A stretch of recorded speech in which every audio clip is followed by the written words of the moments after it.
சதனம் ஆகிறார். மாடு வீடு கட்டப் போகிறார்களாம். மாடு வீடு வேண்டாம், எங்கள் மக்களை பொறுத்தவரையிலே தனி வீடு வேண்டும். மாடு வீடு கட்டுவது நகரங்களை கட்டுங்கள், பழையது கட்ட வேண்டாம். இந்த பேரிடரிலே அதிகமாக துன்பத்தை சந்தித்தவர்கள் தான் கண்டி, நுவரெலிய, பதுளை, கேகாலை, மாத்தளை உட்பட பல மாவட்டங்களில் வாழ்ந்து கொண்டிருக்கக்கூடிய, மலைகளில் வாழ்ந்து கொண்டிருக்கக்கூடிய பெருந்தோட்ட மக்கள். தொழிலாளர்களும் இருக்கிறார்கள், தொழில் செய்யாமல் பெருந்தோட்ட வாழ்ந்து கொண்டிருக்கிறார்கள். 10,000 குறையாதோர் இன்றும் கூட இடம்பெயர்ந்திருக்கிறார்கள். இந்திய வீடமைப்பு திட்டத்தை நாங்கள் எங்களது ஆட்சி காலத்திலே பிரதமர் நரேந்திர மோடியோட பேச்சுவார்த்தை நடத்தி 10,000 வீடுகளை, அதுக்கு முன்னாடி 4,000 வீடுகளை நாங்கள் பெற்றிருந்தோம். இன்று பாருங்கள், அந்த 10,000 வீடுகளில் இருந்து அந்த வீடு திட்டத்தில் உள்ள உதவித்தொகையை பெற்று மலை மக்கள் தருவதாக இன்று ஒரு பேச்சு அடிபடுகிறது. அதில் ஏற்றுக்கொள்ள மாட்ட ஒரு காலம். நேற்று இரவு நான் சம்பந்தமாக இலங்கையில் இந்திய தூதுவர் சந்தோஷ் ஜா அவர்களுக்கு நான் எனது கருத்து தெளிவான முறையில் எழுத்து மூலமாக அறிவித்திருக்கிறேன். தயவு செய்து இந்திய வீடமைப்பு திட்டத்தை, பெருந்தொகைக்கான வீடமைப்பு திட்டத்தை இலங்கையில் வாழ்ந்து கொண்டிருக்கக்கூடிய நடந்திருக்கக்கூடிய பேரிடரிலே நிவாரணம் பெறக்கூடிய மக்களுக்கு, மலைய மக்களுக்கு பயன்படுத்த வேண்டாம் என்று கூறியிருக்கிறேன். அது வேறு, இது வேறு. இன்று ஏழை மக்கள் 50 லட்சம் ரூபாய் தர முடியும் என்றால் மலைய மக்கள் தர வேண்டும்.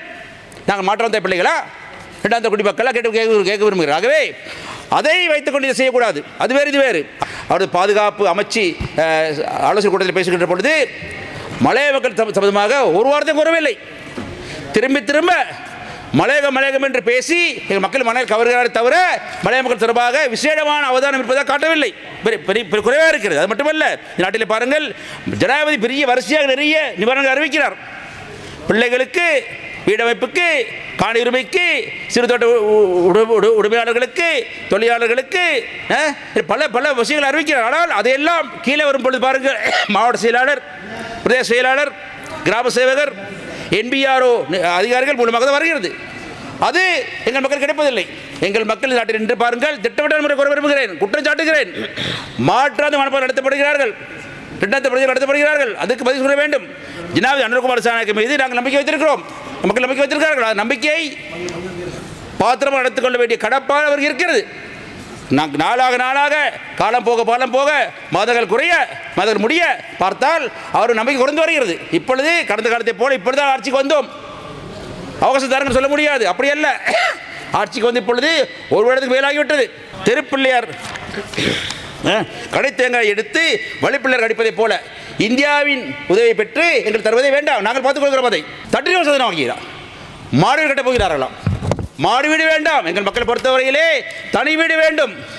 மாடு வீடு கட்டுவது நகரங்களை கட்டுங்கள், மலையத்தை கட்ட வேண்டாம். மலையத்திலே நிலத்தொடர்புடன் கூடிய காணி வேண்டும். அதுதான் தான் ஒரு இனமாக நாங்கள் நடமாட முடியும், வாழ முடியும். ஆகவே அந்த அடிப்படையிலே மாடு வீடு ஏற்றுக்கொள்ள மாட்டோம், கட்சி ஏற்றுக்கொள்ளாத இருப்பதுமே அதிலே புரிந்து கொள்ள வேண்டும். ஆகவே தனி வீடு கட்டி கொடுத்து அதுக்கு தேவையான 50 லட்சம் ரூபாய் ஏழை மக்கள் தரும் பணத்தை தர வேண்டும். தராமல் நீங்கள் ஒழிப்பீர்களே ஆனால் இந்த அரசாங்கம் நம்பிக்கை இழக்க வேண்டிய தேவை வரும். நாங்கள் மாபெரும் போராட்டத்திலே ஈடுபட வேண்டி வரும். நன்றி.